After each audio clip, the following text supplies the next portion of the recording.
Muchas gracias a todos, es un placer estar con ustedes. Hay una cierta audaz en querer hablar del futuro de Europa y de la gran Europa, ya que el presente de Europa es un presente difícil y de crisis, ya que la gran Europa es una ambición importante, pero nuestra pequeña Europa no está funcionando. Así que estoy muy consciente de la dificultad del tema. Pero hay dos motivos para preocuparse hoy por Europa.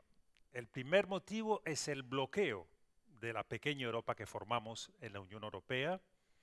Varias razones explican esta situación. La primera razón es un problema de gobernanza. Claro, Alemania es el país que va actualmente mandando a esa Europa.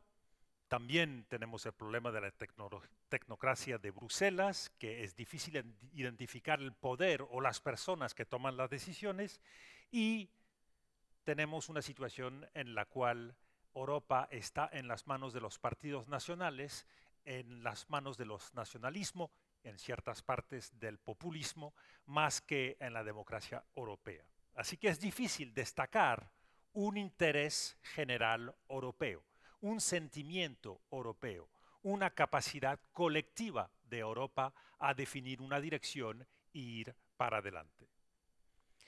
También, y es el segundo problema que explica el bloqueo de Europa, tenemos una crisis de proyecto.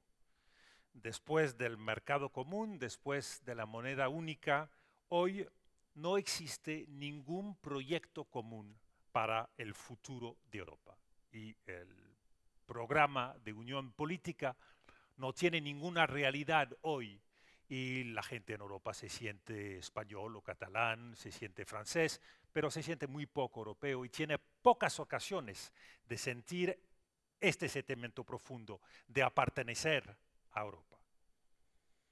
Debilidad también de las estructuras económicas y financieras, y eso lo estamos viviendo todos los días. Falta de concertación, falta de solidaridad, falta de un objetivo de crecimiento en la política del Banco Central Europeo.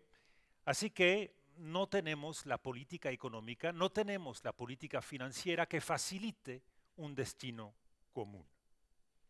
El segundo motivo para preocuparse por Europa es la crisis que existe hoy entre nuestra Europa, la Unión Europea, y su entorno. Si miramos hacia el sur, a la primavera árabe, nos damos cuenta de que la evolución de esta primavera árabe hace las cosas más complicadas hoy. El primer riesgo es la inestabilidad en esta parte del mundo y es la radicalización, lo que hace que es muy difícil tener una idea de a dónde va el Medio Oriente, a dónde va esta primavera árabe. El segundo riesgo es la propagación de la violencia. Vemos el ejemplo de Malí, de los países alrededor de Malí, con muchos riesgos nuevos que son terrorismo, tráficos de droga, mafias de diferentes tipos que se van propagando en esta región. El tercer riesgo es el hundimiento de los estados. Ese hundimiento lo vemos muy claramente en un país como Libia, donde de facto hay una partición del país. Lo vemos, y quizás lo veremos más mañana, en un país como Siria, riesgo de partición también, o en un país como Irak, partido en tres partes. Si miramos al este, las cosas tampoco son muy sencillas en las relaciones entre Rusia y Europa. El caso de la crisis de Chipre es un ejemplo muy bueno de la dificultad de la Unión Europea de dialogar con Rusia y de encontrar soluciones de intereses comunes. El modo en el cual la Unión Europea trató de arreglar la crisis de Chipre es muy típica de esa ausencia de diálogo, digamos muy claramente y muy francamente, de esa ausencia de imaginación de la Unión Europea en buscar soluciones. Del mismo modo, la incapacidad nuestra de enfrentarnos a los problemas, que son los problemas de Rusia, de democracia, de derechos humanos, es muy típico de la incapacidad de pensar el futuro. El ejemplo del movimiento de los Pussy Riot es muy simbólico. Más que todo, queremos resultados inmediatos y no somos capaces de comprender que necesita tiempo, procesos de evolución que puedan facilitar la evolución de Rusia.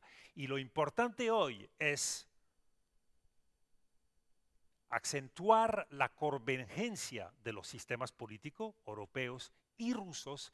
Mientras tanto, muchas cosas van a progresar. Mientras tanto, con el diálogo, con la cooperación, podremos superar muchas de las dificultades que encontramos en estos problemas de libertad pública, en estos problemas de democracia. Mismo tipo de problema encontramos en la relación de Unión Europea con Turquía. Se hirió Turquía con el rechazo europeo después de 2005 y los esfuerzos de Turquía de acompañamiento de la primavera árabe también fueron decepcionados después del 2011. Así que hoy la relación de Turquía con la Unión Europea es una relación más difícil, más dudosa que hace un par de años. A pesar de esta situación conflictual con el entorno de la Unión Europea, la creación de una gran Europa hoy es una necesidad vital.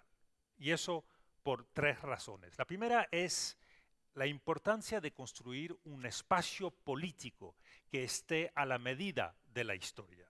Este espacio no puede ser un espacio de un Estado único, y no lo será. Es un lugar para el diálogo, para la concertación, para hacer nacer en Europa un interés general europeo. Este espacio no es y no puede ser un bloque homogéneo, sino una Europa de distintas velocidades.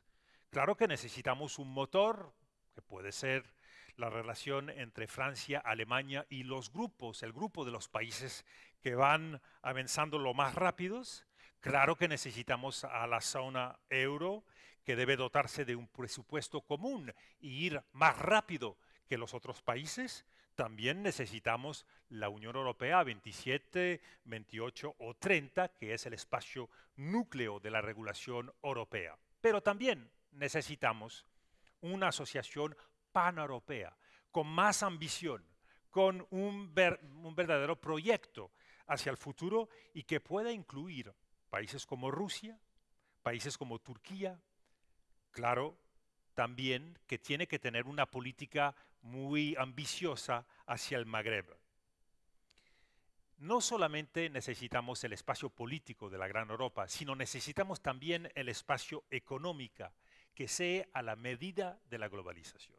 Muchos de los problemas que tenemos todos los días en esta Europa actual, problemas de paro, problemas económicos, de desindustrialización, se deben al hecho de que el espacio económico europeo es demasiado pequeño hoy. 450 millones no es al nivel de la mundialización, de la globalización.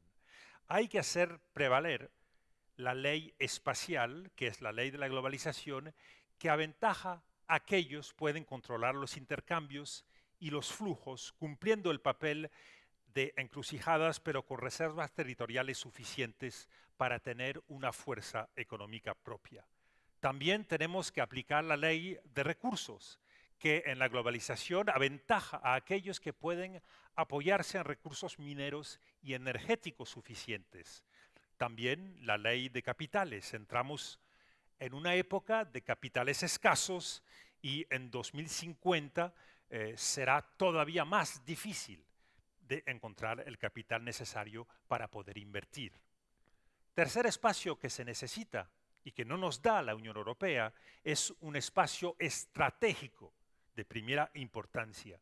Y para eso necesitamos mantener la cultura que es la nuestra, que es una cultura de equilibrio, que fue una cultura que pudimos obtener tras muchos siglos de conflictos, tras el trauma de varios crímenes de masa y genocidios, y con el peligro de muerte que en todo momento representaba la Guerra Fría. Hoy, más que nunca, es necesario volver a esa cultura de equilibrio cuando vemos la crisis de Libia o de Siria cuando nos enfrentamos a la crisis iraní o la cuestión de proliferación. Necesitamos lo que muchos intelectuales llaman en Europa la cultura de insatisfacción creatriz y que es propia a Europa, el sentimiento que siempre podemos hacer mejor, ir más allá y de modo más inteligente. El desafío de nuestra época es superar estas divisiones para obtener una Europa más grande y más fuerte. Supone decirse verdades sin rodeos. El primer reto que hay que afrontar sin engaños es el modelo político, y en especial la cuestión de los derechos humanos, del Estado de Derecho, la lucha contra la corrupción y el blanqueo de dinero. En países como Bulgaria, como Rumania, se ha visto hasta qué punto ignorar los problemas era una fuente de retrasos y de conflictos. Hoy en los Balcanes se ven las dificultades para las futuras ampliaciones en un contexto de desconfianza generalizada hacia Europa. Segundo reto, la arquitectura estratégica y especialmente la relación con Estados Unidos. La OTAN sigue siendo una garantía primordial para una gran Europa serena, pero la OTAN debe transformarse. Hoy es muy difícil saber exactamente cuál es la meta, los objetivos de la OTAN, y debemos tener conciencia que esa OTAN es un problema más que una solución en cuanto a las relaciones con muchos países, países como Rusia, por ejemplo. Por eso hay que redefinir esta organización, la OTAN, de un modo de que se modernice, de un modo de que organización militar defensiva tenga un papel más positivo en el futuro de Europa. El tercer reto es cultural. Es el modelo cultural de coexistencia con la cuestión de modernización del Islam y su integración en un espacio secularizado. Superar esas divisiones supone también grandes proyectos de futuro. Hay 4 espacios comunes que construir. El primer espacio es la creación de un espacio energético común que persiga la autonomía y que pueda movilizar. Reservas de gas en el este, reservas de energía solar en el sur, capacidades tecnológicas en el centro para mejorar la eficacia de las redes de distribución. El segundo espacio es la creación de un espacio universitario común para la innovación. Eso implica programas de intercambios y convergencia académica. Desarrollemos con coherencia las iniciativas dispersas como un programa tal como Aquimed, en el que están implicados 10 universidades de Magreb. Abremos el programa Erasmus a los vecinos de la Gran Europa. Se supone también grandes proyectos de investigación que sirvan de locomotora al sistema europeo de investigación. Hay que saber que $1 invertido puede generar 10 si se utiliza bien. El tercer espacio es un espacio común de trabajadores que permita regular la división continental de trabajo frente a los países de bajo coste de fuera de Europa. No citemos más que los absurdos obstáculos a los visados entre Rusia y Europa. También una visión demasiado defensiva de este problema.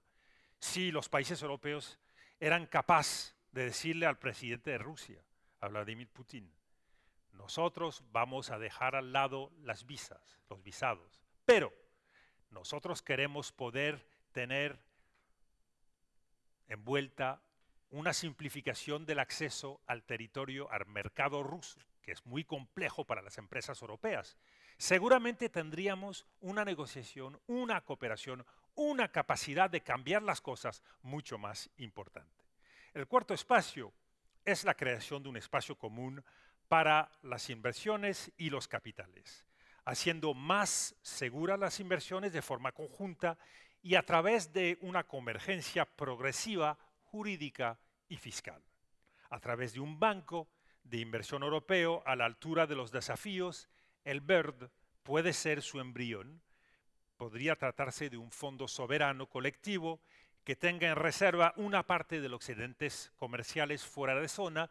Hoy Europa no es capaz de competir con los grandes fondos soberanos de China, del mundo árabe o de otras partes del mundo. No tenemos la capacidad, no tenemos lo que se necesita para poder competir a armas iguales. Todo ello, para concluir de forma concreta, entraña hoy decisiones claras. Primero, un diálogo estructurado de acercamiento ruso-europeo. La asociación estratégica iniciada en el año 2000, con sus buenas intenciones, es hoy papel mojado. Tiene que abordar las cuestiones candantes de todas las crisis. La cuestión de Abjasia, de Osetia del Norte respecto a Georgia. La cuestión de Alto Karabaj respecto de Armenia y de Azerbaiyán. La cuestión de Transnistria respecto de Moldavia.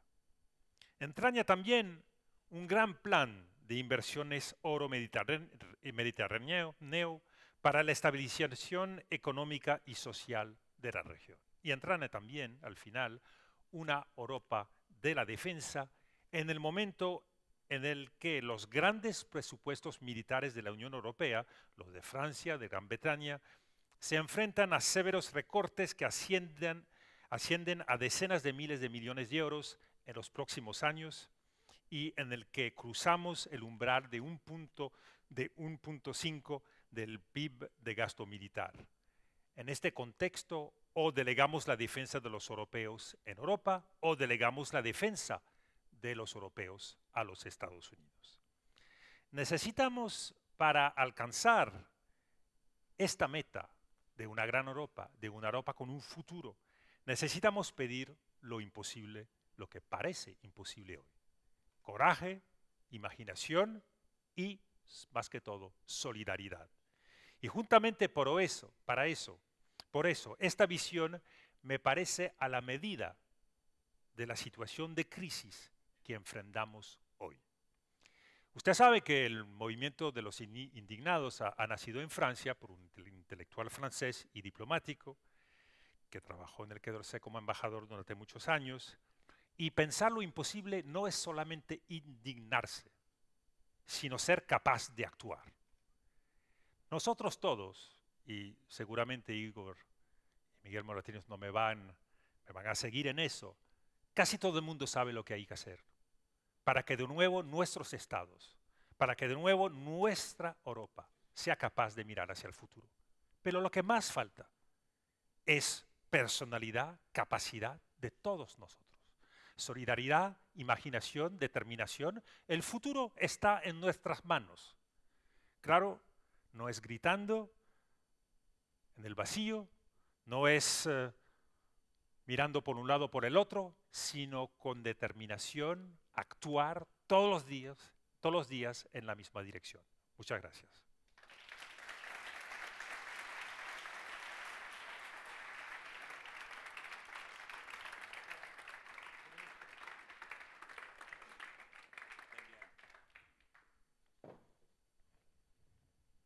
Muchas gracias, primer ministro.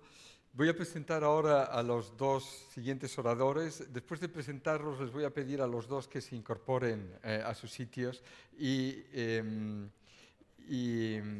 una vez que se sienten, le daré el turno de palabra al señor Igor Ivanov. Igor Ivanov es gran amigo de España porque estuvo destinado mucho tiempo en la Embajada de la Unión Soviética en Madrid, primero, luego fue el embajador de Rusia en España de 1991 a 1993. Presentó, si no me equivoco, pero él me corregirá, las cartas credenciales a Su Majestad justo el día que desaparecía la Unión Soviética, y el rey le preguntó: Igor, ¿tú concretamente a quién representas en este momento? Me parece que él le dijo exactamente: no lo sé, pero sí que es una cosa cierta, que a Rusia completamente, ¿no? Entonces, bueno, él habla un español magnífico, es un enamorado de España y siempre ha ayudado mucho a nuestro gobierno a tener una relación mucho más intensa, porque la verdad es que España, por su relación muy particular con América Latina y luego en nuestra voluntad de recuperar el tiempo perdido con Europa y hacer una posición, digamos, muy activa en en la Unión Europea quizás no tuvo nunca el tiempo suficiente de trabar una relación tan intensa con Rusia como han podido trabar esos estados más centrales como Alemania, Francia, incluso Italia. Pero él siempre se ha esforzado en que España tenga una posición muy importante en Rusia, contribuyó mucho a que Rusia le diera por primera vez a España el año especial, que fue en el año 2011, que Rusia nos dio la posibilidad única de tener el año especial Rusia-España, y ocupó siempre en la administración rusa una posición muy importante. Fue ministro de Asuntos Exteriores ruso de 1998 al 2004, ese momento tan clave también de la crisis de Irak. Fue un abanderado de la integración de Rusia en todos los grandes esquemas europeos, como fue el Consejo de Europa, fue darle una posición mucho más dialogante y modernizadora e innovadora de Rusia. Del 2004 al 2007 ha sido el presidente del Consejo de Seguridad ruso y actualmente es el presidente del Consejo de Relaciones Internacionales de Rusia. Igor.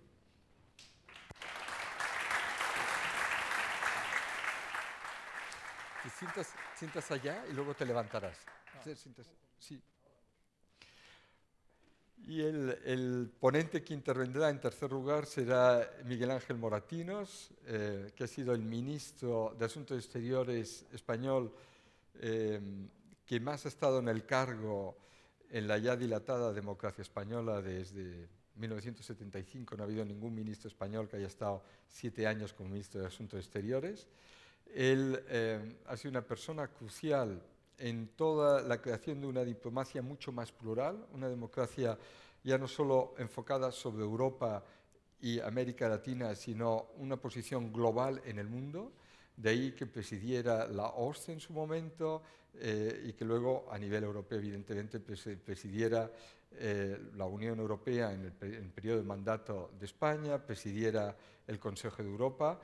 Y en su anterioridad todo el mundo conoce su gran conocimiento del mundo árabe. Ha sido embajador en Israel y ha sido el delegado especial o el enviado especial de la Unión Europea para Oriente Medio durante más de 6 años. Ministro.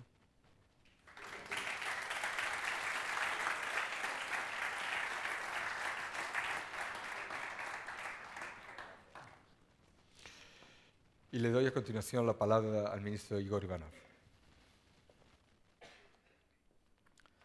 Muchas gracias,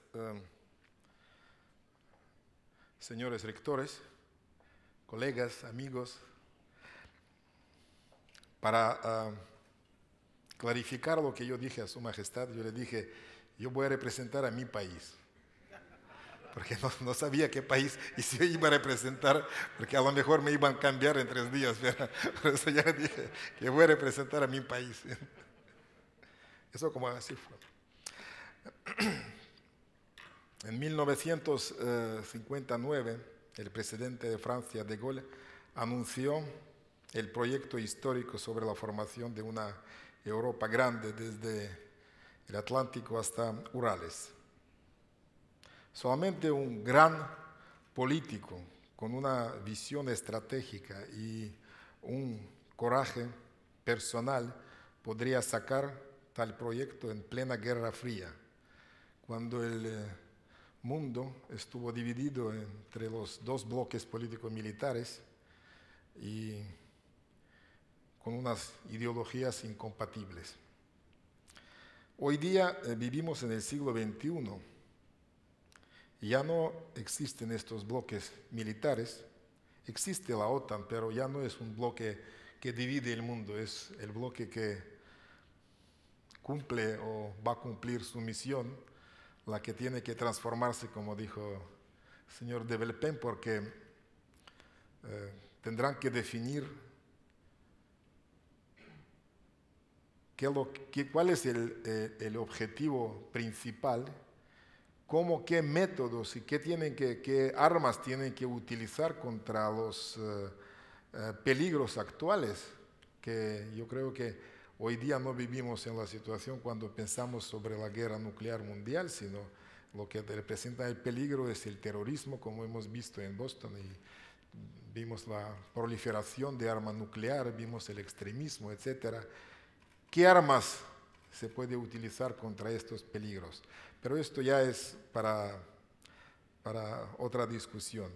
Entonces, la Guerra Fría se ha terminado hace 22 años. Pero yo me pregunto, ¿y qué consecuencias hemos sacado? Desgraciadamente, la Europa sigue dividida y sigue viviendo con los conceptos de la Guerra Fría. Si ustedes cogen los documentos principales, las doctrinas militares de los países de la OTAN o de Rusia o de Estados Unidos, ustedes verán que no se ha cambiado nada en las bases fundamentales en estas doctrinas. Siguen siendo las doctrinas del periodo de la Guerra Fría. ¿Qué es lo que demuestra? Que hemos perdido 22 años. En vez de pensar en esto, estuvimos haciendo otras cosas. ¿Por qué ocurre esto?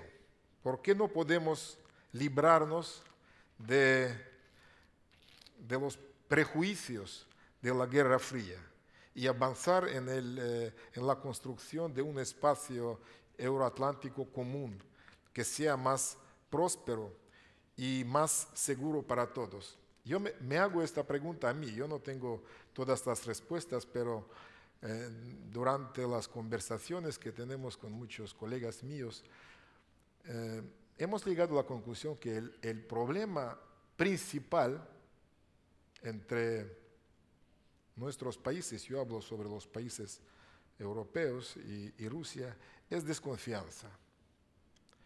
Y esta desconfianza que era comprensible durante la Guerra Fría, porque representábamos diferentes modelos de la sociedad, representábamos diferentes modelos políticos y económicos. Pero hoy día, que estas diferencias prácticamente no existen, sigue la desconfianza. Y yo creo que la culpa la tenemos todos.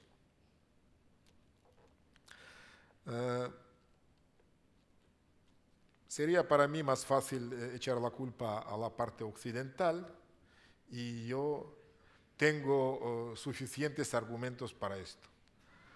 La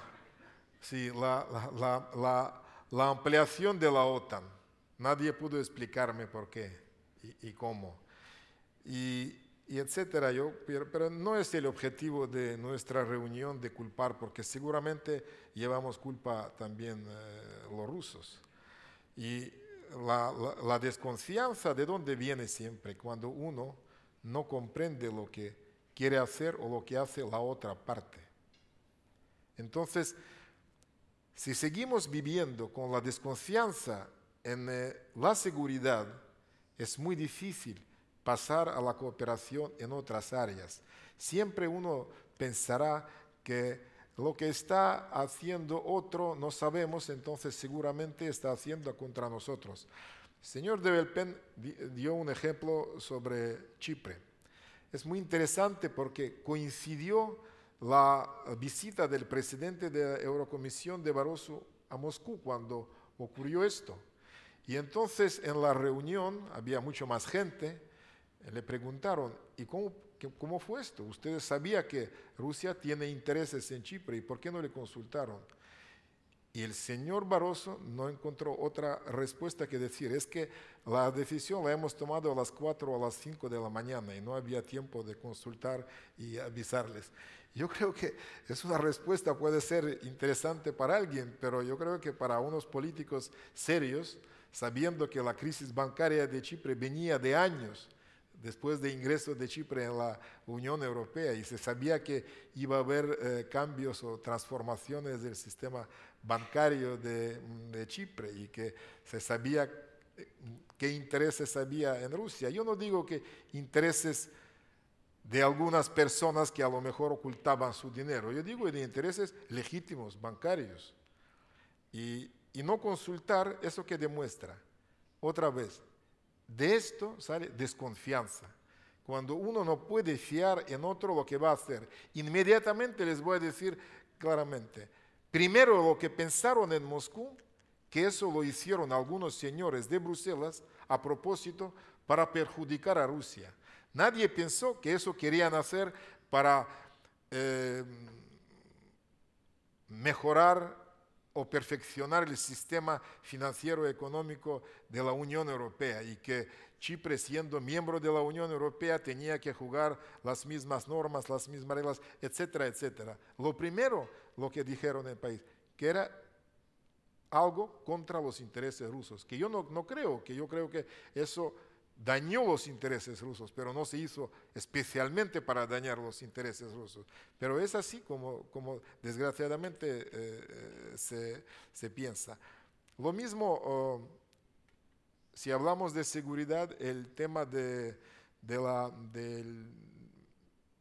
sistema antimisil europeo. Entonces, si estamos en Europa, y todos estamos en Europa, primero lo que tenemos que entre nosotros decidir contra qué peligros vamos a crear algún sistema antimisil. Si no tenemos claro, si decimos que este peligro puede venir de un país determinado próximo a nuestras fronteras, los expertos militares tienen que sentarse, medir las trayectorias, ver las capacidades, ver qué misiles hay, etcétera, etcétera, y llegar a una conclusión conjunta. Esto es realidad, no fantasía, no un pretexto político, es una realidad. Y si es una realidad, vamos a tomar medidas conjuntas, porque el peligro, el misil puede ir a la izquierda y puede ir a la derecha, puede ir hacia Europa, pero puede ir más próximo a nuestro país. ¿Por qué no nos sentamos juntos? ¿Por qué dicen que ustedes tranquilícense? Y les garantizamos que este sistema antimisil no va contra vuestro sistema de defensa. Muy bien, se puede fiar en la palabra, pero cuando tienes confianza. Pero si no tienes confianza, palabra no es suficiente. Entonces otro pide garantías. Y estas garantías no pueden dar. Y entramos en este círculo vicioso. Uno pide garantías, otro dice que no te puede dar. Y en vez de hacer cosas, lo que tenemos que hacer juntos, luchar junto contra el terrorismo, luchar junto contra la droga que viene de Afganistán atravesando nuestro país y llegando a Europa, luchar juntos contra no proliferación de armas nucleares y otros peligros reales que tenemos. Ya no digo de la economía donde hay muchos proyectos. Estamos discutiendo estos temas de que me parece, en vez de resolver, crea más desconfianza. Así que me parece que necesitamos nuevos canales de diálogo. Y cuando digo esto, yo no estoy a favor de nuevas estructuras. Yo creo que en general las estructuras, las que existen, se puede utilizar, pero el sistema no es, la situación no es crear nuevas estructuras, nuevos mecanismos y firmar nuevos acuerdos o declaraciones. En la época de declaraciones, de acuerdos firmados ya ha pasado.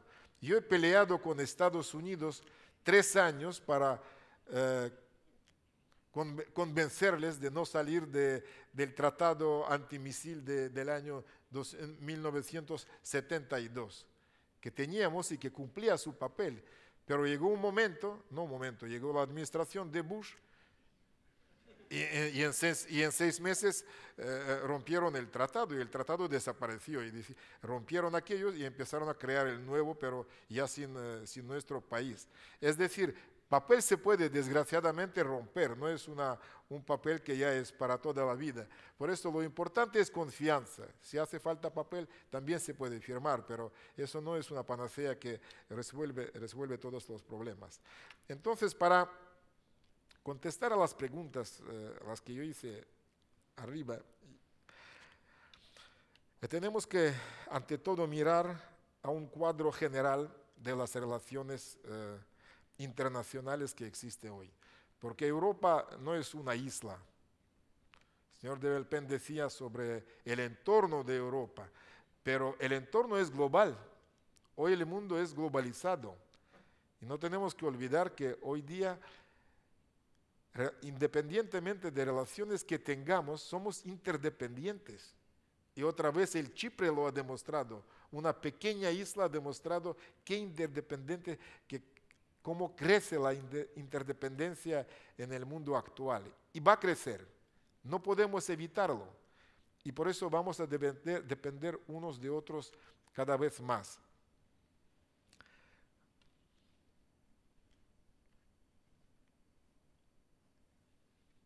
Hay que, hablando de esto, hay que reconocer que, hablando sobre el entorno internacional, hay que reconocer que nosotros, después de la Guerra Fría, vivimos en un interminable proceso de transición en el orden mundial. Una transición de un orden mundial existente durante la Guerra Fría a un orden que no sabemos a qué orden. Y esta transición dura ya 22 años y no sabemos cuándo termina. Hablamos de un mundo multipolar o policéntrico, pero el problema es que nadie ha definido qué mundo multipolar es, cuáles serán las bases de este, qué polos serán, cómo van a existir o coexistir entre unos y otros. ¿Será una lucha o cómo será? Entonces, esto tenemos que hacer. Si no definimos este cuadro global, será muy difícil definir un modelo solamente para Europa. Esta situación de transición a mí personalmente me preocupa mucho en la evolución de las relaciones internacionales, porque se hace cada vez más alarmante. Porque nosotros vemos la acumulación de problemas internacionales, porque no hay mecanismos eficientes de solucionar estos problemas. No hemos resuelto prácticamente ni un conflicto local. Cuando se habla de Siria, ahora yo estuve hablando con la prensa aquí, me preguntan, ¿por qué Rusia y China están vetando no sé qué, no sé cuánto en el Consejo de Seguridad? Es un total desconocimiento del problema. ¿Vetando qué? Votar a favor de una resolución para abrir la puerta para la intervención militar a Siria. Ok, ¿quién va a mandar tropas? Estados Unidos, Europa, países árabes. ¿Quién va a mandar tropas a luchar en una guerra civil que hay en Siria? Y lo echan o lo tiran la pelota hacia Rusia o China porque quieren desviar la atención de su incapacidad, de la incapacidad de la comunidad internacional. Yo creo que esto es lo que está pasando en Siria. Es una vergüenza para la comunidad internacional en general, países grandes y pequeños. Es una demostración de incapacidad de los mecanismos existentes para solucionar este tema, la ONU y otros mecanismos. Y eso es demostración de que vivimos con los mecanismos que se crearon después de la segunda y la crisis económica y financiera, lo mismo. Creados estas instituciones después de la Segunda Guerra Mundial que ya no corresponden a la realidad de la globalización, no corresponden al mundo actual. Alguien hoy preguntaba sobre la reforma de la ONU.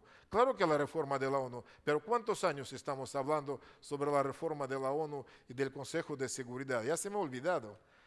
Y entonces, como no hacemos reforma, y los culpables somos todos, sobre todo miembros del Consejo de Seguridad, se crean grupos ad hoc, se crea G20 o 20, se crea grupo BRICS, se crea otros grupos que no tienen legitimidad para solucionar, pero se creen porque como no funciona uno, entonces hay que crear algo, pero esto no pueden sustituir los mecanismos internacionalmente reconocidos y con base sólida legal para solucionar los temas existentes en el mundo.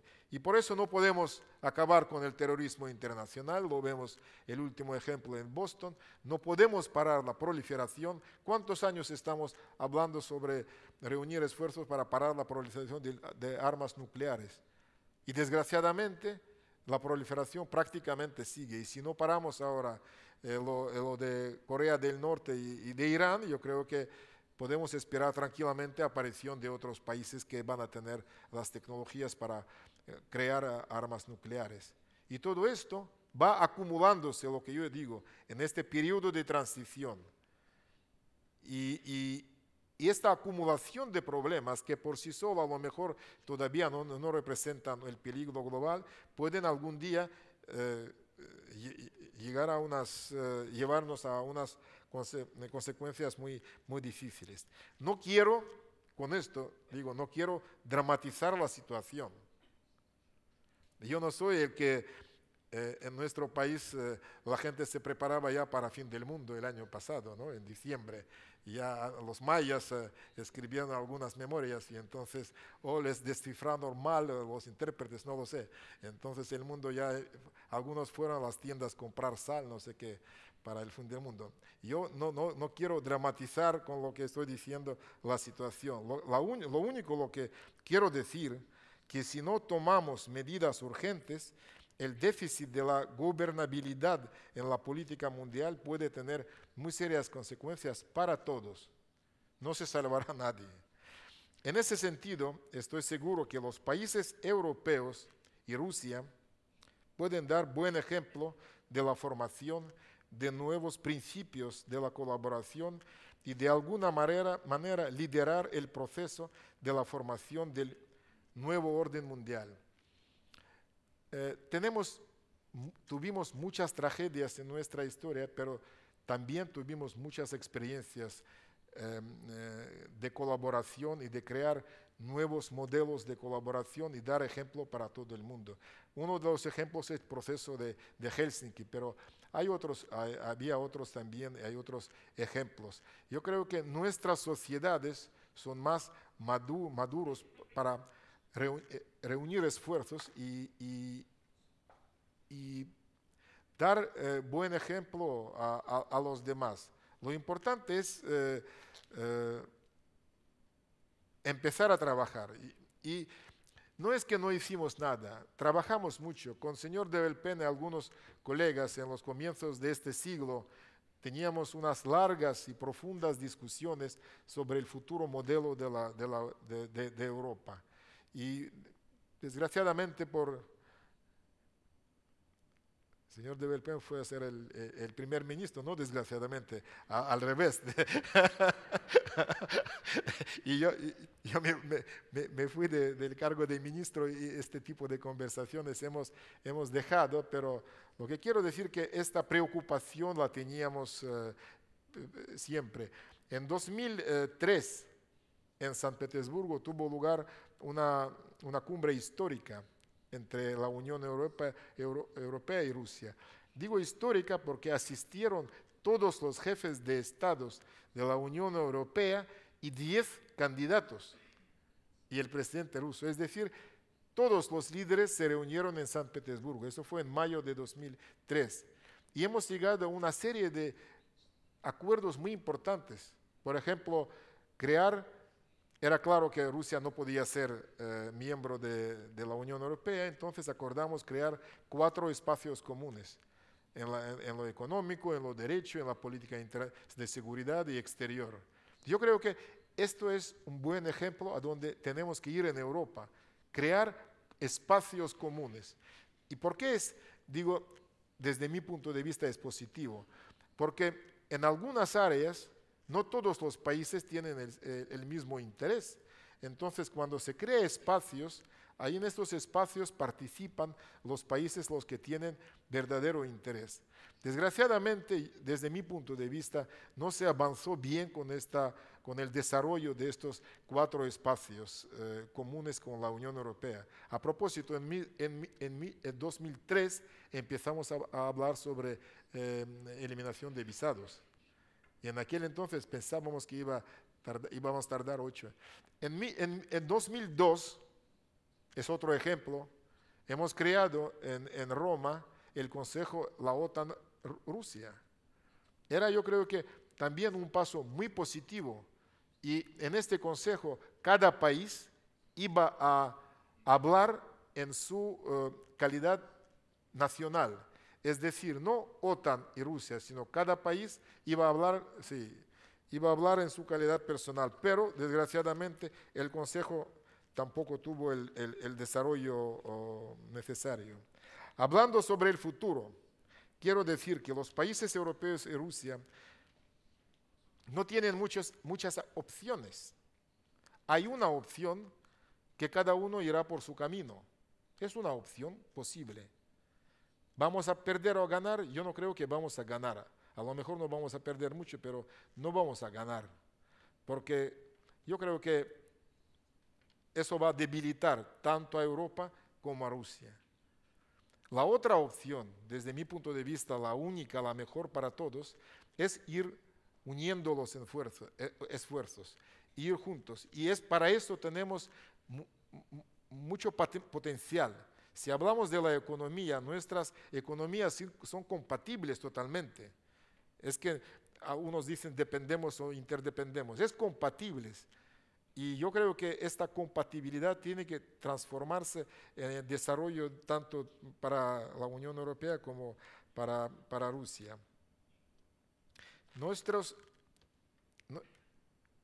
Y también es muy importante, nuestros pueblos no solamente tienen la geografía, historia, geografía, cultura, religión, pero lo más importante, lo que tenemos nosotros y lo que algunos países tienen que envidiar es la capacidad humana. Y yo creo que esto es lo que tenemos que utilizar a fondo para hacer estas transformaciones. Yo no voy a seguir discutiendo. Pero cuando hablo sobre esto, yo creo que aparte de seguridad, de intercambios comerciales, tenemos que, como dijo el señor de Belpen, estoy totalmente de acuerdo, ampliar mucho intercambios entre los estudiantes, intercambios culturales, relaciones en educación, sanidad, etc. Todo esto donde tenemos modelos y ventajas muy claras ante otras regiones y países. Y para finalizar, quiero recordar sobre la recién iniciativa del presidente ruso Putin. Él propuso crear un mercado común desde el Atlántico hasta el Pacífico, con un volumen de intercambios comerciales de miles de billones de dólares. Uno puede decir, es una fantasía. Yo creo que no es fantasía, es una oportunidad la que no podemos perder. Gracias.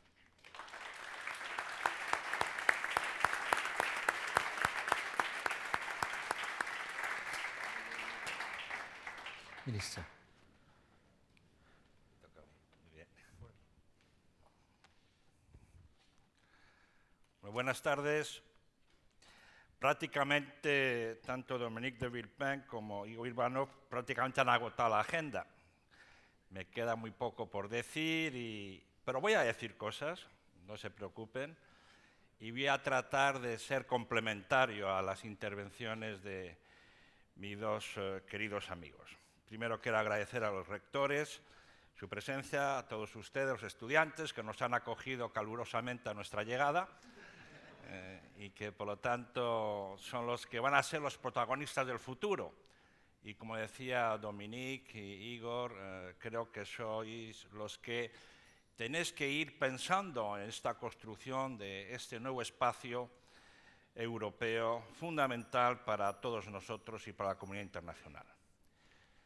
Y por lo tanto, cuando estamos en un momento de cambio, y sabemos que estamos en un momento de cambio, de profundas transformaciones, no buscar el lugar, el espacio común entre la Federación Rusa y la Unión Europea sería un gravísimo error histórico, estratégico y, en definitiva, un gravísimo error político para todos aquellos que queremos un mundo mejor en este siglo XXI.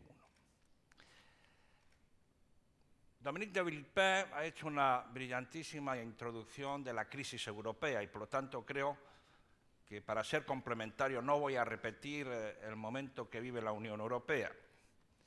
Y me voy a centrar desde esta península ibérica la visión de un país europeo, cómo concibe el futuro de Europa con la Federación Rusa. Y es difícil, porque si planteamos Rusia, Europa, a veces es un tanto equívoco, porque cuando se conoce el alma y el espíritu ruso o el espíritu y el alma europea, muchas veces hemos estado profundamente interrelacionados. ¿Quién no va a vibrar en Europa a escuchar a Dostoyevsky, o quién no va a sentir a Tolstoy, a Chekhov? Es parte de nosotros mismos. Yo me siento que son escritores europeos. He nacido, he leído, he disfrutado de la cultura rusa y viceversa. Los rusos estaban siempre mirando esas capitales ilustradas, París, Londres.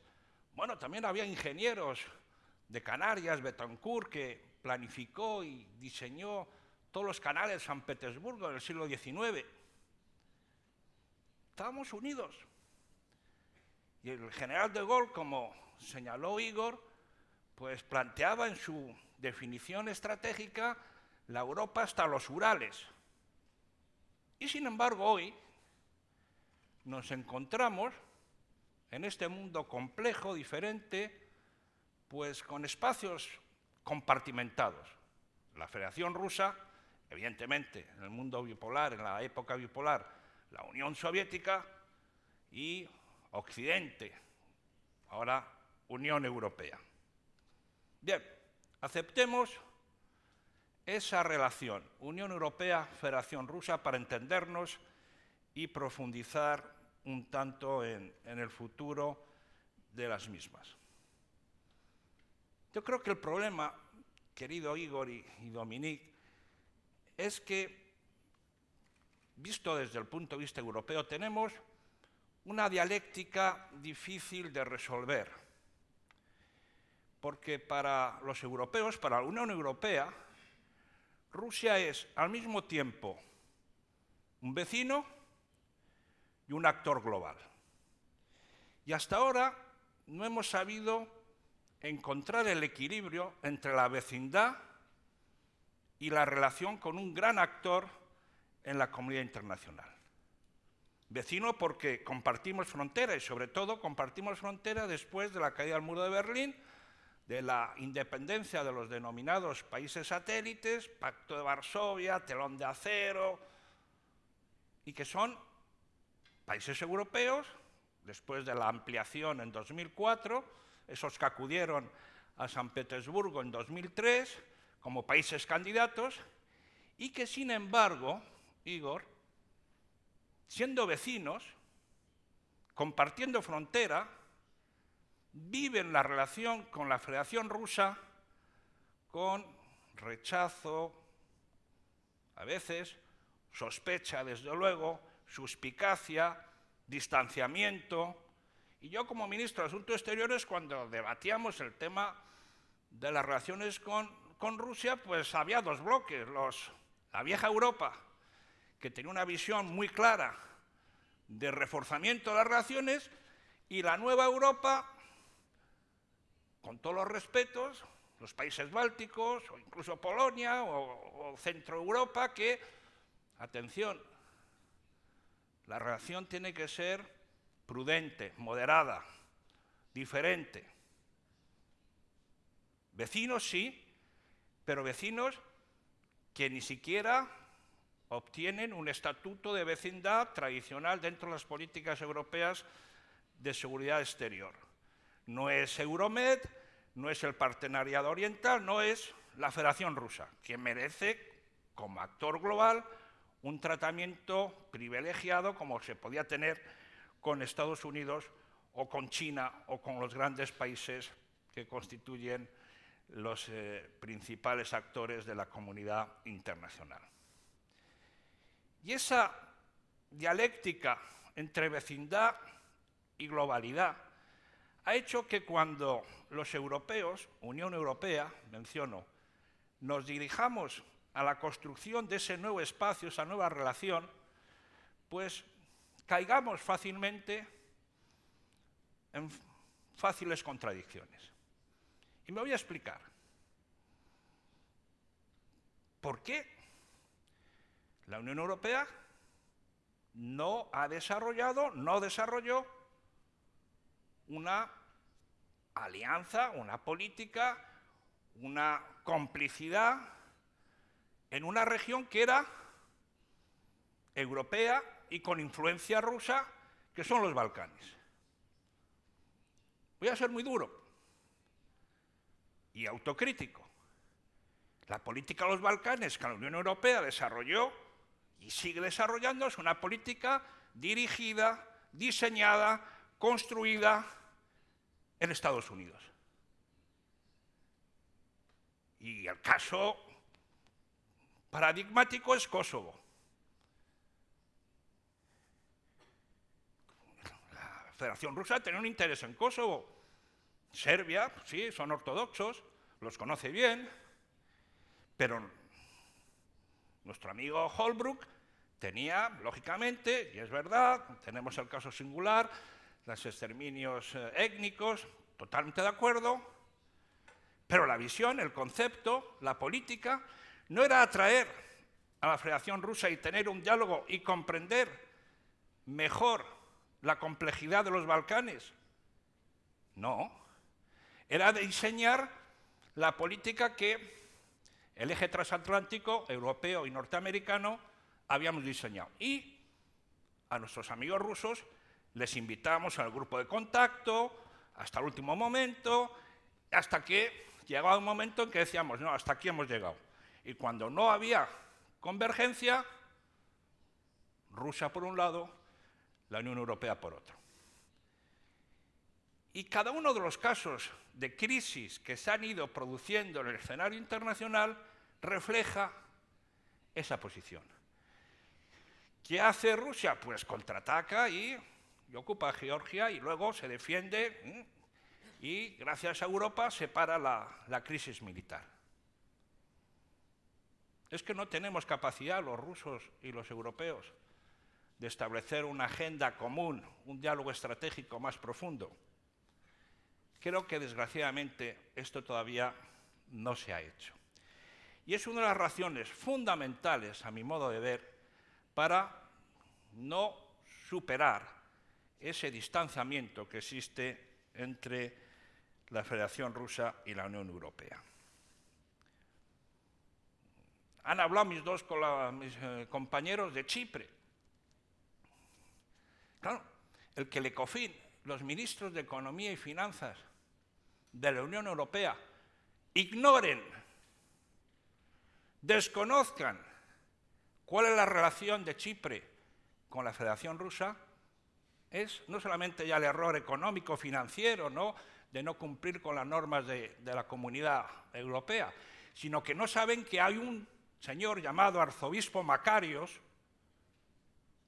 que es de religión ortodoxa, y que los rusos pues tienen una importante iglesia ortodoxa. Ignoran que hay un contencioso en la isla que se debate en el Consejo de Seguridad y que el apoyo inalienable, permanente de Chipre en el Consejo de Seguridad viene de Moscú y de la Federación Rusa. Pero nuestros expertos financieros, nuestros ministros y nuestro jefe de Estado de Gobierno dicen, no, es que hay dinero que se blanquea, estos a los rusos hay que darles. Hay que limpiar, ignorando la geopolítica y la realidad de una relación entre Chipre y la Federación Rusa. Otro ejemplo más de cómo se llevan los asuntos, en muchas ocasiones, en Bruselas, en estos momentos. Y que deja perplejos a la presidencia rusa, al presidente Putin, diciendo, bueno, esto es que no hay seguridad jurídica, ustedes los europeos nos están pidiendo seguridad jurídica, nos están pidiendo continuamente garantías, inversiones, y ustedes, en su propio espacio económico y financiero, de la noche a la mañana, deciden eliminar los depósitos del pequeño ahorrador. Esta es la realidad que hay que cambiar y que hay que modificar. Para ello coincido con mis dos amigos, para tratar de establecer una nueva relación entre la Federación Rusa y la Unión Europea. Pero una nueva relación, como decía Igor Ivanov, llevamos 22 años desde la caída del muro de Berlín y, sin embargo, seguimos sometidos al síndrome de la Guerra Fría. Para ser claros, para la Unión Europea, Rusia es un socio, pero no sois nuestros aliados.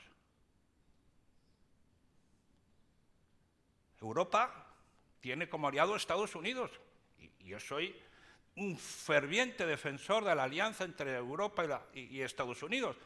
Pero ¿por qué no voy a tener como aliado a la Federación Rusa? Son socios, son partners, porque nos facilitan el que Europa no se congele todos los inviernos con la red energética. Y porque, bueno, porque tienen recursos materiales y recursos naturales espectaculares. Pero es que son aliados. ¿O queremos que sean aliados? Nos hemos planteado en el debate político estratégico de la Unión Europea el que Rusia sea la aliada de la Unión Europea, ¿sí o no? Tengo mis dudas. Tengo mis dudas. Porque, desgraciadamente, la vecindad que les comentaba al principio sigue influyendo en la toma de decisión de Bruselas. Porque la vecindad de Rusia todavía no tiene los años suficientes para confiar y tener una relación intensa que toda vecindad debe tener. Los vecinos, ya sabemos, somos siempre incómodos, siempre hay problemas, pero también hay un enorme potencial. Y entre Francia y España, pues, ¿qué vamos a decir hoy? Somos extraordinariamente amigos, vivimos juntos. Dominique, la visita de Su Majestad, y que nos diste un magnífico almuerzo ahí en tu sede de primer ministro, con todos los artistas españoles, con Miquel Barceló, que nos regaló el menú. Es un buen recuerdo de nuestra compañía. Pero Polonia, países bálticos, todavía tiene dudas de dar ese salto. Y ese es el salto que tenemos que dar. Tenemos que dar un salto político para que haya un verdadero diálogo estratégico. Se culpabiliza a Rusia, como ha dicho Igor, de todo el horror que ocurre ahora en Siria. Puede haber un debate y argumentos en favor y en contra de por qué se vota, se exige o se veta, que no, el Consejo de Seguridad. Pero lo que está claro es que si hubiese un verdadero diálogo estratégico entre la Unión Europea y la Federación Rusa, encontraríamos las claves para solucionarlo. Pero es que no lo hay. ¿Cuántos jefes de Estado, de gobierno europeo han ido a Moscú a plantear la situación de Siria? Ha ido el presidente Hollande, creo, ha ido quizás Cameron, no lo sé, dudo, y Madame Merkel, me imagino que se habrán visto.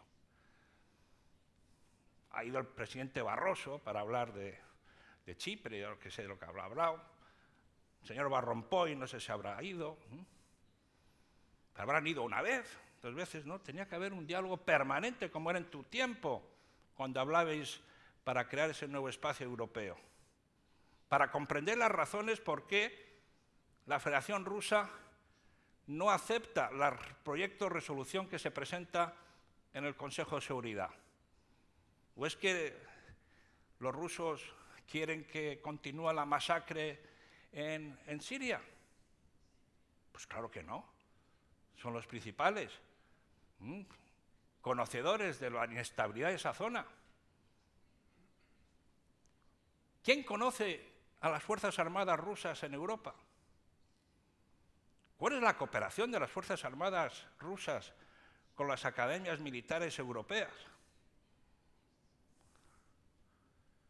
¿Conocemos por qué las Fuerzas Armadas rusas están ayudando a Siria? Pues sí, puede haber toda una serie de argumentos, de razones, pero es que hemos intensificado la relación, la cooperación entre el ejército, las Fuerzas Armadas rusas y las fuerzas militares. Pues sí, me imagino que entre España y Rusia pues hay intercambio de generales, de militares, de asesores, pero una cooperación como la que se tiene con los distintos países de la OTAN no la tenemos.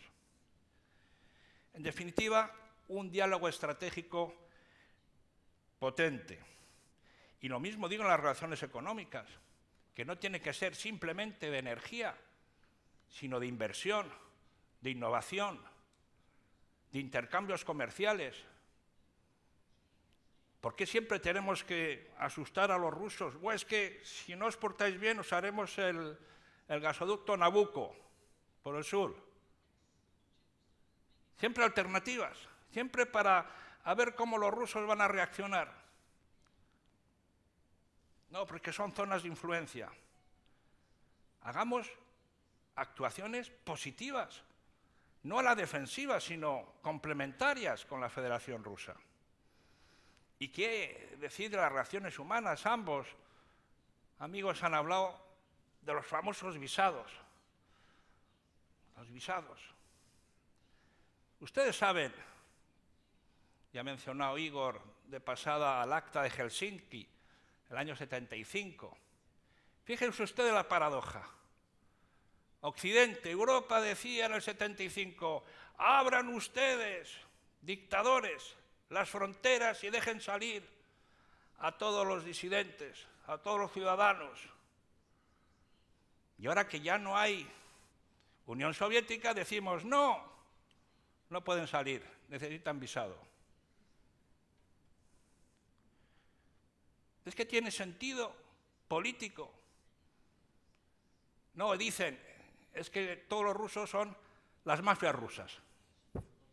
No, te lo digo. Los narcotraficantes o los terroristas. Pues eso no necesitan visado. Eso saben cómo falsificarlo. Es que hay mano de obra ilegal, que son las dos razones por las que tenemos visado y un instrumento de control. No, el ruso no viene a buscar trabajo, viene a comprar propiedades en la costa levantina. Pues no les damos visado. Es verdad, como decía Dominique de Villepin, también la Federación Rusa tiene que hacer sus deberes, tiene que abrir el mercado y el espacio territorial ruso a los ciudadanos europeos, pero es la negociación, y estoy seguro que si unilateralmente Europa decide abolir los visados, lo otro viene automáticamente concedido por las autoridades rusas. Y esto ayudaría a fomentar, desarrollar, profundizar la defensa de los derechos humanos, un mejor conocimiento, un intercambio entre sociedades y sociedad civil.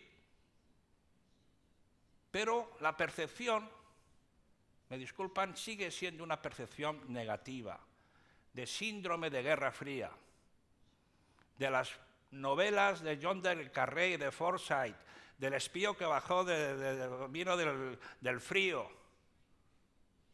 Estamos todavía bajo ese síndrome. Ya han pasado 22 años. Y si no cambiamos esa percepción, pues será muy difícil que los responsables políticos sean capaces de ofrecer una alternativa. Y esa alternativa, y concluyo, existe.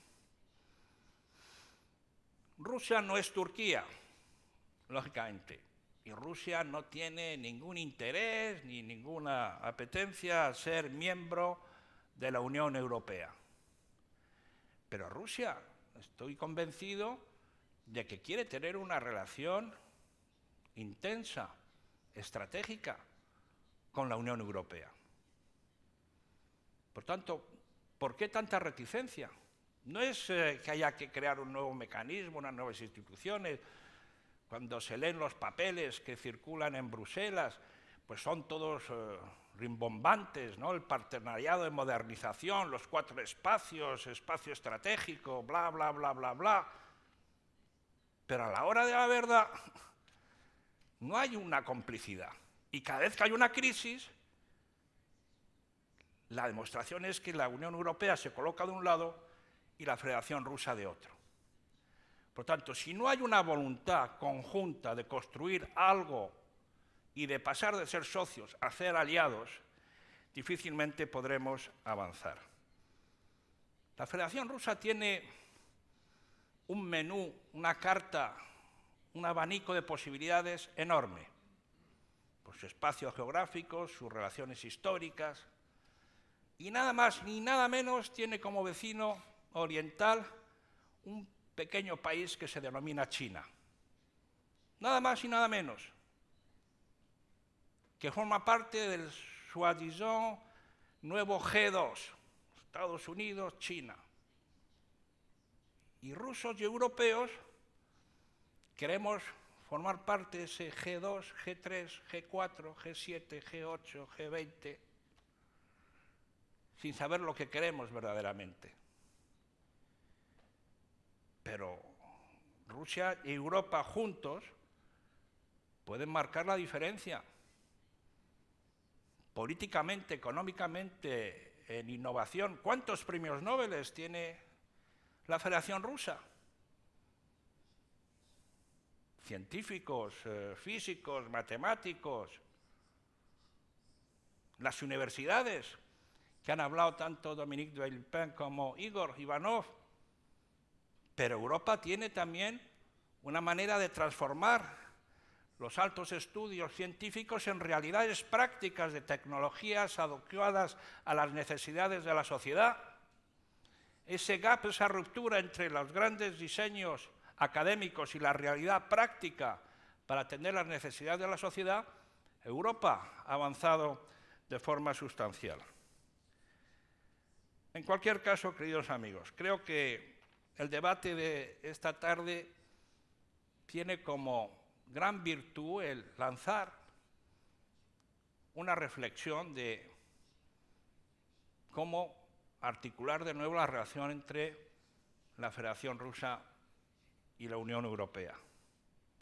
Dependerá, como ha dicho Dominique de Villepin, de determinación, de visión, de coraje, de voluntad, de acción, de liderazgo y, en definitiva, de que las sociedades lo reclamen. Y los ciudadanos europeos y rusos la van a reclamar porque tenemos un pasado muy rico en historia y tenemos un futuro que nos va a impulsar a trabajar conjuntamente. Muchas gracias. Muy bien.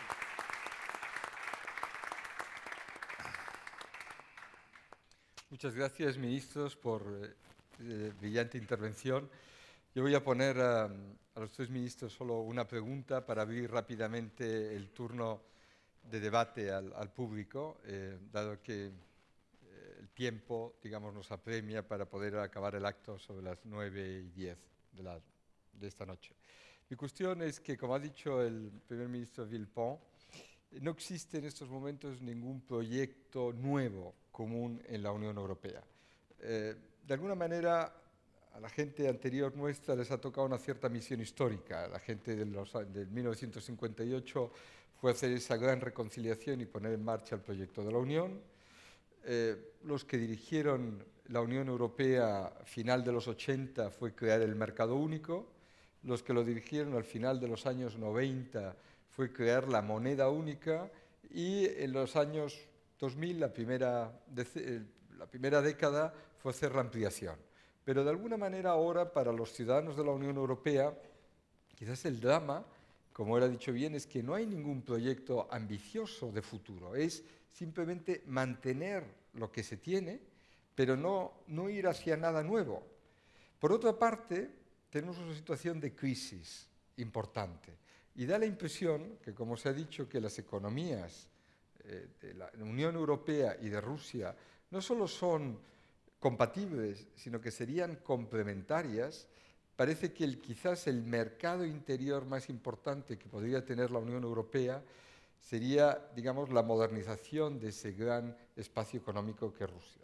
Me decía cuando yo estaba en Rusia, el primer ministro Chubais, ex primer ministro, me decía, nosotros los rusos hemos sido muy competentes en transformar el dinero en ciencia, pero tenemos una gran dificultad en transformar la ciencia en dinero, en economía de mercado. Esto yo creo que la Unión Europea lo hemos sabido hacer. Hay, como conocerán los dos rectores, una gran unión entre universidad y empresa y se ha creado un gran tejido de pequeñas y medianas empresas. En Rusia, esta economía de las pequeñas y medianas empresas, esa diversificación de la economía, da la impresión que todavía se tiene que realizar. Y hay un gran rol de complementariedad entre lo que Rusia puede hacer en Europa y lo que Europa puede hacer en Rusia. Además, hay un elemento quizás complementario que no podemos olvidar, que es la gran potencia científica.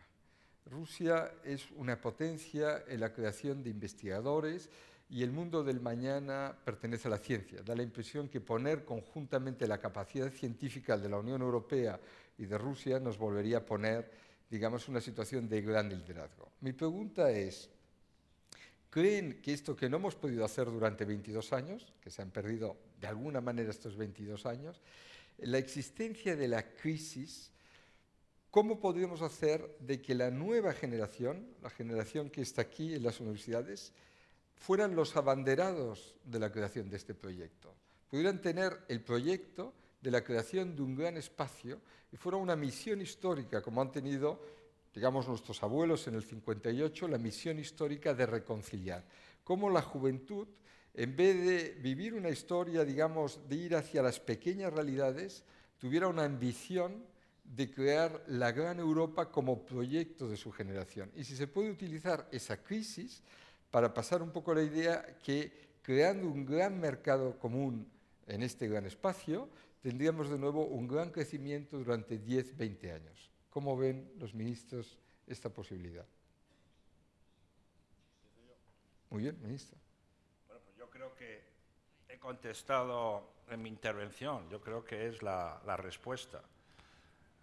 Siempre hay que crear nuevas iniciativas, nuevos sueños, nuevas utopías realizables, ¿no? Porque no sean utopías, sino que se convierten en una realidad cotidiana.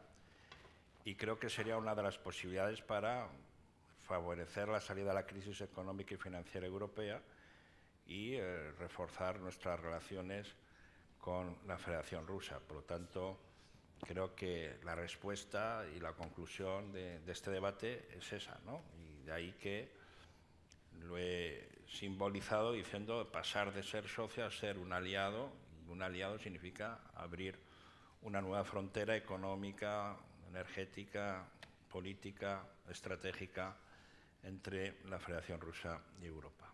Muchas gracias. Ministro Ivanov.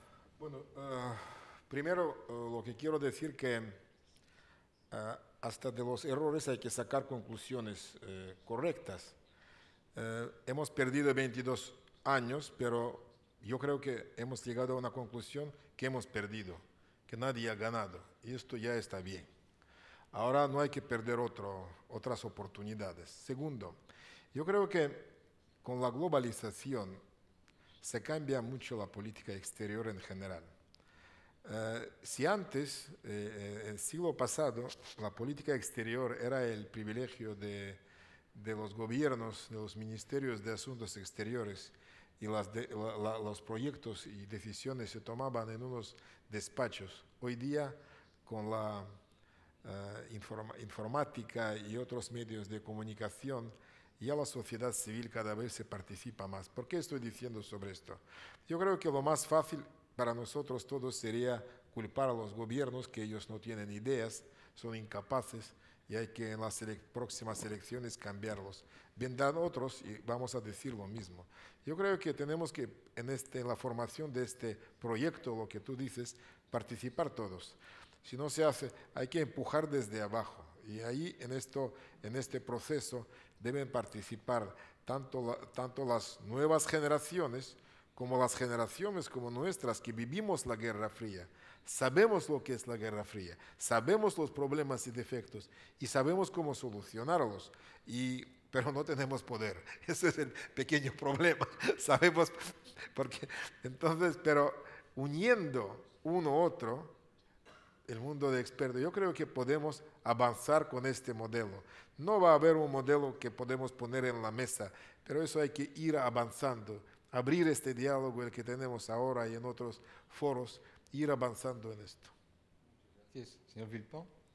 Sí, me parece que hay dos ambiciones que tenemos que llevar conjuntamente.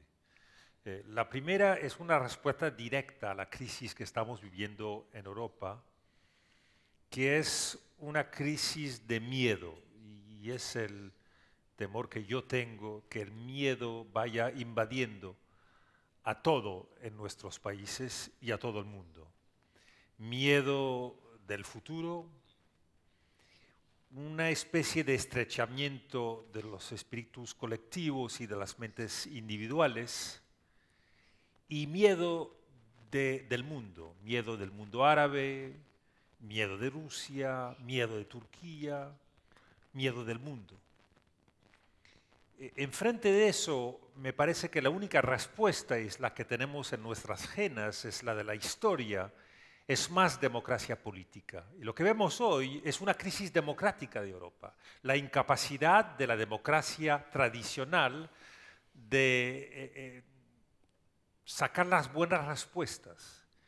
Y enfrente a eso nos damos cuenta de que la democracia en cada uno de nuestros estados está enferma. Enferma por falta de coraje colectivo e individual, falta de liderazgo, y la respuesta es más democracia europea. Lo que fue la gran aventura de Europa desde el principio, cómo inventar lo que no existe en ninguna parte del mundo, una democracia no en un estado, sino en 27, 28, 29, 30 estados. Y eso necesita primero unas instituciones que respondan a ese espíritu democrático, y lo primero sería una elección de un presidente de Europa. Si lo hacemos mañana, Europa cambia completamente. Yo creo en las fuerzas de las instituciones. Instituciones cambian las mentalidades, cambian las sociedades. Cuando Francia conoció la crisis de 1958, cuando Francia salió de la guerra en 1945, por cambio de las instituciones cambió el país. Y ustedes lo saben también con la transición, aun si no fueron hasta el final de esa evolución.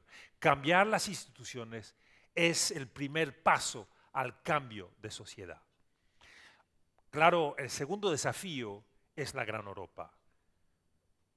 Tenemos que convencernos que somos demasiados pequeños y demasiados pocos. No tenemos la fuerza, no para enfrentarnos al mundo, sino para cooperar con el mundo. Miremos a África, 1 billón de africanos, mañana 1.5, 2 billones de ciudadanos africanos. Miremos a China, India, Sudamérica. No somos capaces de responder a este nuevo mundo. Tenemos que pensar más grande y quedamos pensando en nuestros pequeños territorios, los pequeños idiomas, nuestras pequeñas ideas, pequeñas ambiciones, pequeños ideales. Pero eso no es la vida moderna, esto no es el entusiasmo que necesita el mundo de hoy. Hoy oigo en todos nuestros países, con un poco de sideración, la gente diciendo, mire, las cosas están tan mal que los jóvenes tienen que irse.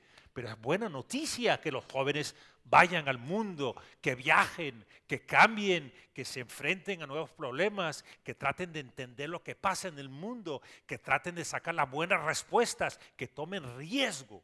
Estamos en un mundo en Europa donde la gente tiene miedo del riesgo de la vida. Pues la vida no vale la pena si uno no toma el riesgo de vivir la vida. Y claro, cuando se toma ese riesgo hay problemas. Uno se enfrenta con dificultades, pero uno no va a esperar como demasiados franceses, demasiados españoles, demasiados europeos, esperar que al fin del mes, porque uno está trabajando por la función pública, que llegue el sueldo. Pero eso no es la vida, no es la vida de hoy. ¿Qué es lo que hace un chino? ¿Qué es lo que hace un indio? Empieza con nada y bueno, y con trabajo logra construir una vida. La vida no está escrita, no está hecha, hay que escribirla. Eso lo estamos olvidando. Olvidamos el pasado, olvidamos la historia y olvidamos el esfuerzo que se necesita para construir la historia. Y mientras lo olvidamos, claro, estamos perdidos, perdiendo el tiempo y perdiendo el sentido mismo de la vida. Muchas gracias. Yo creo que las intervenciones han aclarado totalmente esta cuestión y vamos a dar al público la posibilidad de ellos transmitirnos también sus inquietudes. Adelante. Si se puede presentar para que sepamos quién es. Yo me llamo Josep Bertran, soy profesor de Comercio Internacional de la Universidad Pompeu Fabra. Me quería complementar un poco las palabras que acaba de decir el señor Villepin respecto a que somos pequeños y tenemos que ser más grandes. Pero paradójicamente, la semana pasada estaba en Suiza, que es un país como Cataluña, que está subdividido en 26 trocitos federales, y resulta que cuando miramos sus estadísticas se sitúa en el índice de competitividad número 1 del mundo. Índice de felicidad, que este era un dato curioso, de su gente, número 1 del mundo. Y es precisamente lo contrario de hacernos grandes, que a mí también me parece una idea adecuada. Es decir, yo también apuesto porque Europa sea más grande. Pero cuando veo estas paradojas en el mundo, que los grandes líderes, Singapur, otro, son precisamente los que consiguen ser, no pequeños, minúsculos, porque son pequeños y están subdivididos. Curiosamente, un grupo de banqueros me recordaba que el éxito de Suiza era que estaba en eso, en que se hacían cada vez más pequeños. No sé, no es una pregunta, me gustaría oír un comentario respecto a esta reflexión. Gracias. Muchas gracias. Tiene la palabra. La experiencia de Suiza es una experiencia muy particular, porque Suiza vive con la globalización, vive con 3 idiomas, vive con el dinero del mundo. Eso no es ser pequeño. Y el problema que tienen ellos es cómo mantener esta situación, ahora que se va a perder, porque Suiza no va a quedarse la capital financiera del mundo. Así que sí, con los chocolates, con los relojes, pero eso no es suficiente. No es porque un país ha vivido bien durante siglos que va a seguir viviendo bien en los próximos siglos. El problema es que, claro, uno puede vivir bien siendo Singapur, siendo Qatar, siendo Suiza, pero mañana estos países, estas ciudades-estados, tienen que pensar el mundo. Y cada uno de ellos, para mantenerse, va a tener que adaptarse a la globalización. La fuerza de Suiza es una fuerza cultural. Y no estoy seguro que esa fuerza la puede tener un país o una región como Cataluña de un día a otro. Para eso hay que viajar mucho. Para eso hay que hablar los idiomas del mundo. Para eso hay que amar el mundo y no tener miedo de este mundo. Así que la división de una región, la división de un pequeño estado, no es una garantía de éxito. Lo primero es sentirse feliz en el mundo y en el mundo nuevo. Y esto es un desafío enorme, cultural. ¿Cómo es que uno puede pensar este mundo en su diferencia, en su diversidad? ¿Cómo uno puede un día hablar con chinos y entender los problemas de los africanos y los problemas del Medio Oriente? Por eso Suiza ha sido y sigue siendo un país que con mucho éxito va manejando problemas del mundo sin hablar demasiado, arreglar los problemas de Colombia, los problemas de otros países. Tiene un juego personal, pero por esa fuerza cultural, que no es países divididos ni que miran hacia adentro, sino países que miran hacia afuera con una tradición histórica que es una tradición de siglos. Eso no se inventa en varios años, tampoco en décadas. Eso es un problema cultural histórico que no se aprende así tan rápido. Ministro Ivanov, no sé si quieres... Yo no quiero predecir, pero yo creo que Suiza no tiene otra alternativa que integrarse cada vez más en el contexto europeo, porque el modelo suizo es un modelo excepcional creado en unas circunstancias históricas especiales. Es que Suiza no tiene ni como Qatar riquezas naturales, Suiza no tiene algún invento especial. Suiza utilizó el momento que se creó en una situación concreta, en un centro financiero, utilizando recursos de otros países. Lo hizo inteligentemente, pero esto no puede durar permanentemente. Y usted perfectamente sabe que no quiero comparar con Chipre, pero yo creo que este modelo de Suiza poco a poco va a perder su potencial. Entonces Suiza tendrá, y lo hace, tener más relaciones con la Unión Europea, claro, e integrarse, no inmediatamente, pero poco a poco a las instituciones europeas. Yo no creo que hay otra solución para Suiza. Igual que Singapur. Singapur no es porque Singapur es pequeño y por eso es rico. Singapur estratégicamente ha escogido su situación estratégica y ha definido el sitio para aprovechar la coyuntura regional, donde hay grandes potencias que utilizan Singapur, pero se llegará el turno de Singapur también, no será lejos. Eso no significa que permanente. Llegará el turno de Singapur también, y si hoy la gente saca de offshore dinero de Europa hacia Singapur, el turno de Singapur también vendrá. Así que yo no creo que estos ejemplos quieren decir que más pequeño, más próspero. Yo creo que eso eran muy ejemplos concretos y en circunstancias históricas, pero yo no creo que tienen el futuro garantizado. Ministro Moratinos. Bueno, es verdad que se dice small is beautiful, ¿no?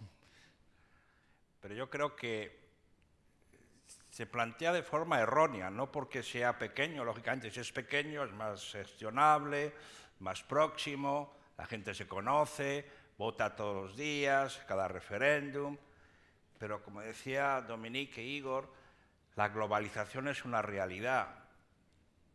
Y una cosa es que se mantenga lo local, las identidades y por lo tanto la diversidad, y otra cosa es que ignoremos los verdaderos retos y desafíos y que los estados-nación pequeños hoy día no tienen ya, están en crisis. El problema que ocurre en Europa es que el Estado-nación está en crisis y como todavía no hemos tomado la decisión de ir a una Europa federal, y no planteamos un proceso de integración real, pues mantenemos pues eso, los estados-nación. Ya no digo ya cuando vamos reduciendo cada vez más la geografía.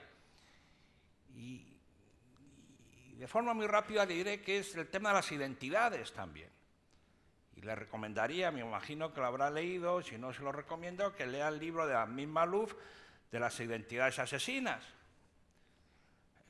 Yo soy un ciudadano nacido en Madrid, me siento muy madrileño, aunque soy del Atlético de Madrid, no del Real Madrid, pero bueno, es la única exclusión que hago.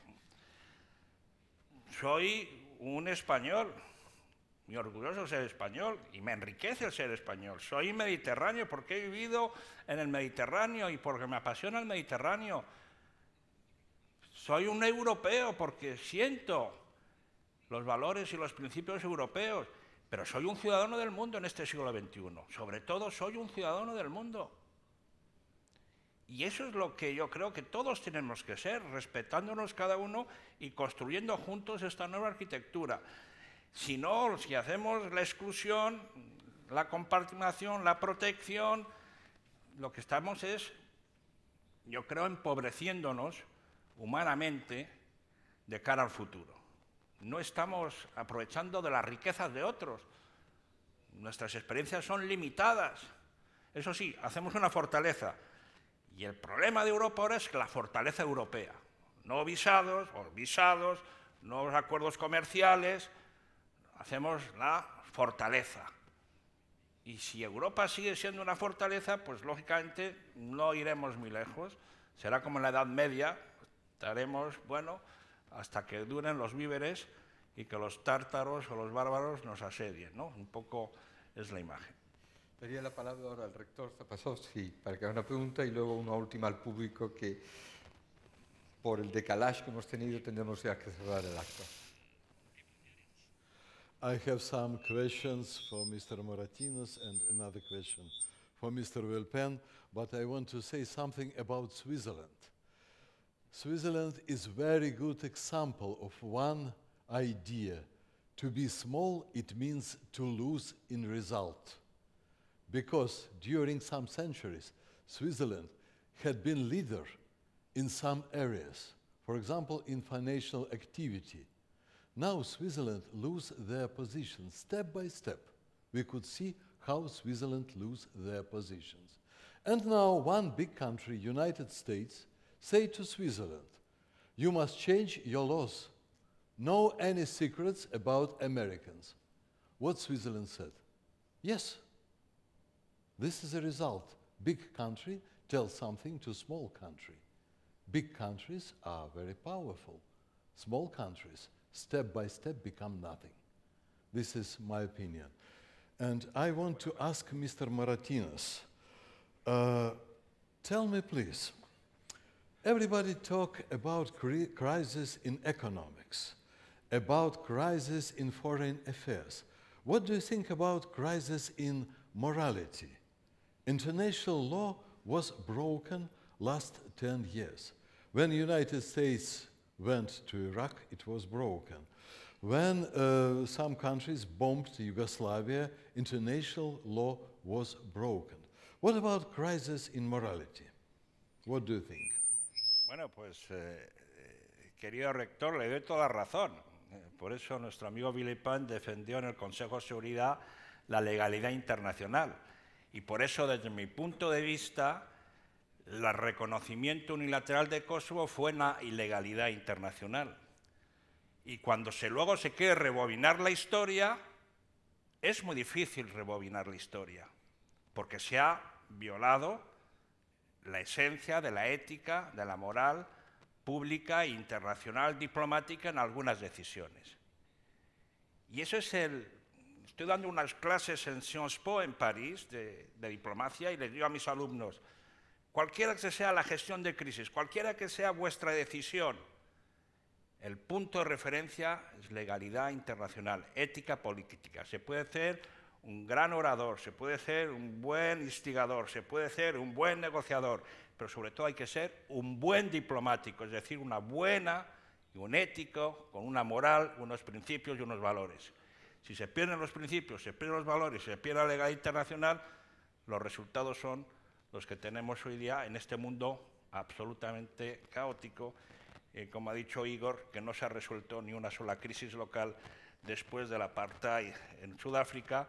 El fracaso de la diplomacia es que no hay ni una buena noticia. Llevamos más de 50 años sin una buena noticia internacional. Muchas gracias, ministro. Thank you very much. In Russia, we listened to Karl Marx. He said that economics is basement for culture and morality. But now, after 70 years of Karl Marx, we think that morality is a basement for economics. Muchas gracias, rector. Y daríamos la palabra al último que quisiera ponerla antes de darle la palabra al rector Moreso para cerrar el acto. Buenas tardes, mi nombre es Jordi Sumalla y soy estudiante de la Pompeu Fabra. Mi pregunta va dirigida al señor Moratinos y al señor Igor, y es, en una Europa en crisis, ¿es bueno que las nacionalidades se adquieran, como la propuesta del gobierno español, a cambio de comprar viviendas a ciudadanos rusos o chinos a partir de unos cuantos miles de euros? Es la residencia, ¿no? Sí, la residencia, perdón. La residencia. Sí. Una cosa es la residencia, otra cosa es nacionalidad. Yo creo que en época de crisis hay que favorecer las inversiones y, por lo tanto, la llegada de cualquier inversor extranjero. Otra cosa es la nacionalidad, que puede ser bien nuestro código jus sanguinis, por razón de sangre, o bien por la residencia prolongada de un ciudadano en territorio nacional. Por lo tanto, creo que soy favorable, yo creo que a favorecer el que invierta en España pues pueda acceder a la residencia con más facilidad, porque en definitiva, al final somos todos, como he dicho, ciudadanos del mundo, y si se respetan las leyes, se respetan las normas, y si no se hace nada ilegal, ¿por qué no se va a facilitar la residencia? ¿Por qué vivir estancados? ¿Por qué vivir alejados los unos de los otros? Creo que eso es una buena decisión y que creo que es positivo. Bueno, primero, esto no es solamente lo que se hace en España hacia los ciudadanos rusos. Es una experiencia internacional. Lo hacen en Canadá, en Europa, muchos países hacen lo mismo, y no solamente hacia respecto a los ciudadanos rusos, sino de muchos otros países, incluyendo Estados Unidos o China, etc. Entonces, yo no creo que es algo excepcional relacionado con la crisis. Eso se empezó antes. Con la crisis se aceleró.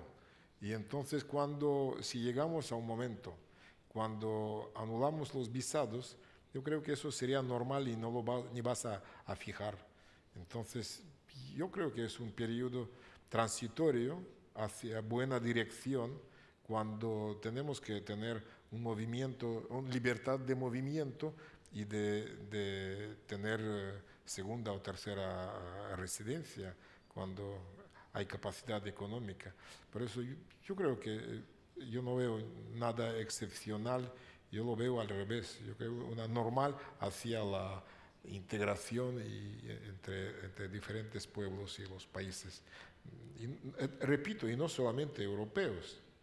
Esta norma existe, yo le digo, en Canadá, y yo creo que en Estados Unidos también, en algunos otros países. Es una práctica internacional. Muchas gracias, ministros, por un debate tan enriquecedor, y daría la palabra al rector Moreso, que clausurará el acto. Muchas gracias. Muy brevemente, que es ya tarde, muchas gracias al rector y a los ministros y primer ministro y al embajador. Muchas gracias al Consejo Social por haber hecho posible este acto. Ha sido un debate muy enriquecedor y también esperanzador. También ha habido un mensaje de esperanza, lo decía, y yo creo que la necesitamos, lo decía Dominique de Villepin claramente en su intervención y en la respuesta a una de las preguntas.